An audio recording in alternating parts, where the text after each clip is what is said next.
6வது அதிகாரம் 22வது வசனத்தில் நான் வாசிப்போம். சொன்னான், நோவா அப்படியே செய்தான், கர்த்தர் தனக்கு கட்டளையிட்டபடியே செய்தான். இங்கே நோவாவுக்கு பேழை கட்டுவது பணி என்று பெயர் போடப்படவில்லை.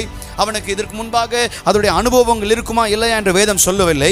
ஆனால் ஒன்று மட்டும் தெரியும், கர்த்தர் சொல்லிவிட்டார், நான் அப்படியே செய்வேன். இன்றைக்கு கர்த்தர் ஒரு காரியத்தை உங்களிடத்தில் சொன்னார் என்று சொன்னால் அதை ஒரு நிமிடம் கூட யோசிக்காமலோ அல்லது அது யோசித்து ஆண்டவரே இது வேணுமா வேணாமா என்று சந்தேகத்தோடு இருக்காம, ஆண்டவரே நீ சொல்லிவிட்டீர், நான் அப்படியே செய்கிறேன் என்று அர்ப்பணிக்கிற கீழ்ப்படுகிற பிள்ளையை கர்த்தர் ஆசீர்வதிக்கிற தேவனாக இருக்கிறார். கர்த்தர் பாதுகாக்கிற தேவனாக இருக்கிறார். அவர் பேழையை கட்டு என்று சொல்லும் பொழுது ஏன் எதற்கு என்று கேள்வி கேட்காமல் அவன் அப்படியே செய்கிறவனாக இருந்தான். இன்றைக்கு நீங்களும் நானும் அதே போல கேள்வி கேட்காமல், ஆண்டவரை சந்தேகப்படாமல், ஒரு நிமிடம் கூட ஆண்டவரை எதற்கென்று நான் வாக்குவாதம் பண்ணாமல், நீ சொல்லிவிட்டீர், நான் செய்கிறேன்